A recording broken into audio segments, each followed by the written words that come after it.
बिस्मिल्लाहिर्रहमानिर्रहीम, अस्सलाम वालेकुम everyone, welcome to our channel physics with Tanveer. और आज हम जो डिस्कस करने जा रहे हैं स्टूडेंट्स वो है example from the chapter number 2 vectors and equilibrium. और एग्जाम्पल नंबर 2 है जो vector addition by rectangular components हमने टॉपिक पढ़ा था उससे रेलिवेंट है। ओके स्टूडेंट्स, और इसकी जो स्टेटमेंट है वो ये है, two forces of magnitude 10 Newton and 20 Newton act on a body in direction making angle 30 and 60 degree respectively with x-axis. Find the resultant force. Right?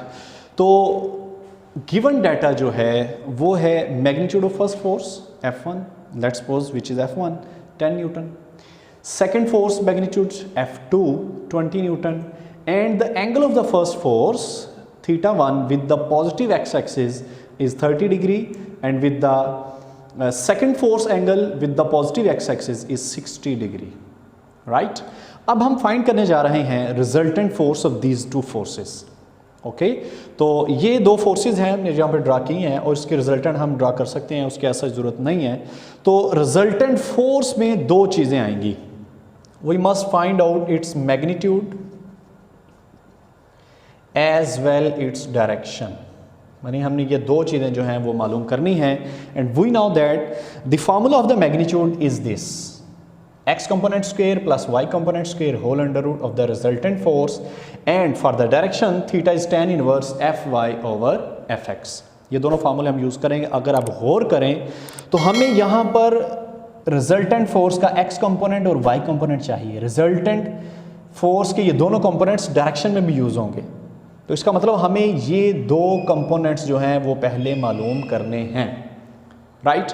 तो x कंपोनेंट ऑफ रिजल्टेंट हम पहले मालूम करते हैं। अगर आपको याद हो तो वो जो लॉन्ग क्वेश्चन था उसमें हम rx जो है वो मालूम करते हैं ax प्लस bx से, यानी जितने हमारे पास वेक्टर्स हैं उनके x कंपोनेंट्स को ऐड करें तो हमारे पास रिजल्टेंट का x कंपोनेंट आ जाता है। तो हमारे पास यहाँ कितनी फोर्सेज हैं, F1 और F2, दो फोर्सेज हैं। तो रिजल्टेंट का x कंपोनेंट मालूम करना होगा तो इन दोनों के x कंपोनेंट्स को हम ऐड करेंगे। तो हम ये फार्मूला लिखते हैं fx is equal to f1x plus f2x, and we know that as ax is equal to a cos of theta. ये फार्मूला हमने पहले रेक्टेंगुलर कंपोनेंट्स में पढ़ा था। x कंपोनेंट जो होता है वो cos के साथ होता है। ओके, तो f1x is f1 cos theta 1, f2x is f2 cos theta 2। इसमें वैल्यूज पुट करेंगे, f1 की वैल्यू 10, ये है f2 की वैल्यू 20, वो पुट की। इसी तरह थीटा 1 30 डिग्री, थीटा 2 60 डिग्री। इसको कैलकुलेटर से कैलकुलेट करें तो fx जो है वो हमारे पास आ जाता है 18.66 न्यूटन। राइट? इसके बाद हम फाइंड करेंगे y component of the resultant force. y component मालूम करने के लिए जितनी फोर्सेज हैं उनके y कंपोनेंट्स को हम ऐड करेंगे, हमारे पास रिजल्टेंट का y कंपोनेंट आ जाएगा। ठीक हो गया? तो we know that ay is equal to a sine of theta.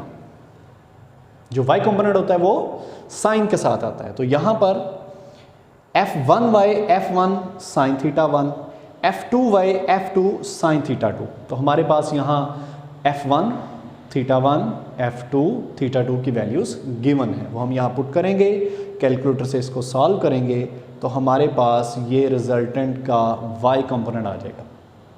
अब सिंपल, इससे आगे आपको पता है ये दोनों फार्मूले हम यूज़ करते हुए मैग्नीट्यूड भी मालूम कर लेंगे और डायरेक्शन भी फाइंड आउट कर लेंगे। ठीक हो गया? तो यहाँ पर जो मैग्नीट्यूड है वो x कंपोनेंट का स्क्वायर प्लस y कंपोनेंट का स्क्वायर होल अंडर रूट। तो x कंपोनेंट की वैल्यू क्या है 18.66, y कंपोनेंट की वैल्यू क्या 22.32। इसमें पुट करें, कैलकुलेटर से सॉल्व करें, दोनों का स्क्वायर अलग अलग लें, बाद में इनको ऐड करें और हमारे पास रिजल्टेंट की मैग्नीट्यूड आ गई 29 newton. Now for the direction theta is equal to tan inverse y component over x component. तो y कंपोनेंट x कंपोनेंट की वैल्यू पुट करें, कैलकुलेटर से सॉल्व करें तो हमारे पास ये आ जाएगा थीटा इज 50 डिग्री सेल। राइट? ये थे हमारी आज की एग्जांपल। इसमें कोई समझ ना आए पॉइंट तो आप कमेंट्स में पूछ सकते हैं। थैंक यू, अल्लाह हाफिज़।